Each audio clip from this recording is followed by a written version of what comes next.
Hello friends and welcome to the Exams Made Simple. So now we are again starting the daily quiz by TEMS IAS and this will not only help you in the prelims examination बल्कि daily revision में भी आपकी मदद करेगा। तो आज ये just पहला दिन है। एक चीज़ मैं आपको बता दूं कि आप जब हमारा ऐप एक्सेस करेंगे, ऐप की लिंक नीचे डिस्क्रिप्शन सेक्शन में है, वहाँ पे आप ये टेस्ट अटेम्प्ट भी कर सकते हैं। अगर आप अटेम्प्ट नहीं करते तो ये वीडियो जो मैं डेली बनाऊंगा तो आप वहाँ पे देख लिया करिएगा, ठीक है ना। तो स्टार्ट करते हैं आज का क्वेश्चन। ये जब आप स्टार्ट करेंगे तो पहले आपसे पूछेगा कि आपने इंस्ट्रक्शन पढ़े कि नहीं पढ़े। अच्छी बात है, आपने पढ़ लिए होंगे। तो now we can start the test. तो ये टेस्ट आपको कुछ इस तरीके से दिखेगा जो लैपटॉप में करेंगे, और अगर आप ऐप में करते हैं तो आपको ऐप के फॉर्म में दिखेगा इसी तरीके से। काफ़ी अच्छा है ऐप, बहुत वाइड, हमने बहुत ही ज़्यादा वैसा बनाया है, डिटेल्ड बनाया है। और please do be a part of that, and जितना ज़्यादा आप शेयर कर सकते हैं शेयर करिए। मैं गारंटी लेता हूं कि जो क्विज मैं बनाऊंगा, जो कंटेंट मैं दूंगा, वैसा आपको कहीं पे भी नहीं मिलेगा। ये मेरी पर्सनल गारंटी है। आज तो जस्ट एक प्रिलिमिनरी है, बहुत छोटा सा टेस्ट मैंने 6-7 क्वेश्चन का बनाया है, लेकिन नेक्स्ट मैं बहुत इसको और इलेबोरेट करने वाला हूँ।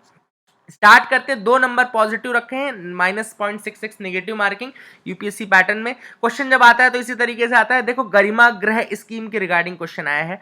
तो आज ही मैंने आपको पढ़ाया था, ये चीज पढ़ाई थी। तो किससे रिलेटेड है? Option are disabled persons, widow persons, या ट्रांसजेंडर्स, या एडोलसेंट गर्ल्स। तो ये मुझे तो पता ही है, ऑब्वियस बात है, मैंने ट्रस्टी फॉर्म किया है। आप लोग अटेम्प्ट करिए इसको बकायदा और पॉज करके आंसर सोचिए, उसके बाद मैं अटेम्प्ट करता हूँ, ठीक है ना। तो मेरे हिसाब से तो क्या, चलिए ये एक्सट्री करते हैं। नेक्स्ट क्वेश्चन देखते हैं। E20 was in news and ये किससे रिलेटेड है? Options are blended fuel, electric vehicles, electronics manufacturing in India, या 20 गोल्स फॉर इन्वायरमेंट प्रोटेक्शन। तो E20 किससे रिलेटेड है? बहुत अच्छा सवाल है, इजी क्वेश्चन है, हालांकि आप अटेम्प्ट कर सकते हैं इजीली इसको। तो इसका जो करेक्ट आंसर आप सब जानते हैं, पॉज करके अटेम्प्ट करिएगा। आप बताइएगा कि आपके कितने मार्क्स आए। मैंने आपको बता दिया, हर क्वेश्चन के पॉजिटिव 2, -0.66, ठीक है ना। तो इसका करेक्ट आंसर है ये ब्लेंडेड फ्यूल है। E20 जो है वो 20% इथेनॉल ब्लेंडेड पेट्रोल है, उसके लिए था, ठीक है ना।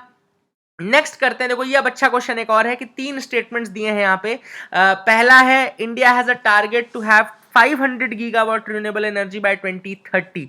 दूसरा कह रहा है India has a target to be sickle cell anaemia free by 2050। And तीसरा कह रहा है India has a target to be carbon neutral by 2070। आपको बताना है कि इनमें से कौन से स्टेटमेंट सही है।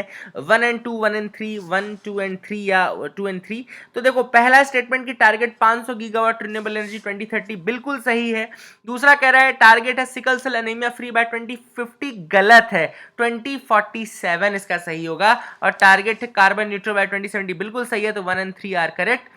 आगे मूव करते हैं। चौथा सवाल है, Ghadar party of 1913 was formed by. 1913 में गदर पार्टी बनी थी, कहां, किसने बनाई थी? ऑप्शंस देखो, Lala Hardayal in San Francisco, madam Bhikaji Cama in San Francisco, Lala Hardayal in London, या भिखाजी कामा इन लंदन। तो आप इसको पॉज करिए, अटेम्प्ट करिए और बताइए क्या सही है।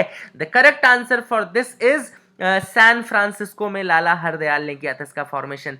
नेक्स्ट क्वेश्चन देखते हैं। अभी बहुत अच्छा क्वेश्चन है। देखो, पहला स्टेटमेंट कह रहा है एज पर Allen's rule 10% of energy is lost when energy is transferred from one trophic level to the next. दूसरा स्टेटमेंट कह रहा है the pyramid of energy is always inverted. इनमें से कौन सा स्टेटमेंट सही है? तो पहला स्टेटमेंट, देखो, अगर मैं बोलूं, और आप लोग अटेम्प्ट कर लीजिए पॉज करके, मैं आपको आंसर बताता हूं।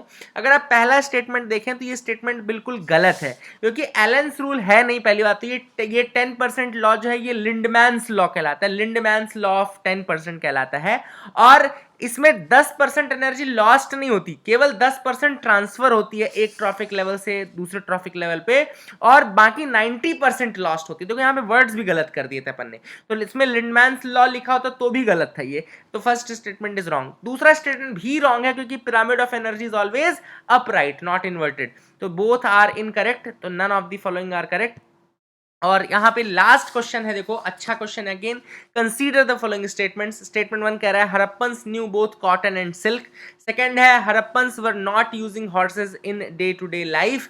विच of the following statements are correct? 1 only, 2 only, both, या नन? अब आपको पहला स्टेटमेंट देखना है, सेकंड स्टेटमेंट देखना है। पहले स्टेटमेंट में कॉटन और सिल्क कर दिया है हमने, और दूसरे में तो आपको पता होना चाहिए। पॉज करिए, अटेम्प्ट करिए। Now let me tell you the answer. तो इसका करेक्ट आंसर है बोथ, दोनों ही सही है। हड़प्पन्स को कॉटन भी पता था, हड़प्पन्स को सिल्क भी पता था।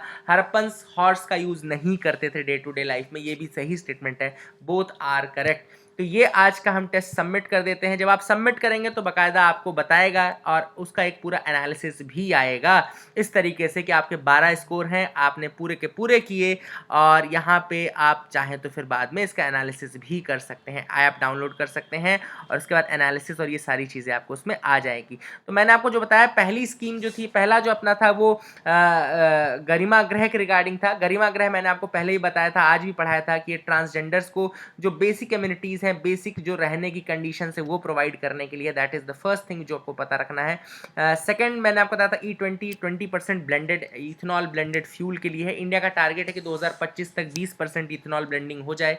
तीसरा मैंने आपको बता दिया सोल्यूशन, चौथा भी सोल्यूशन बता दिया। पांचवा मैंने आपको बता दिया कि वो लिंडमैन्स लॉ है, यू ऑलवेज अपराइट है, एंड ये भी बता दिया। तो that is it, thank you and have a nice day.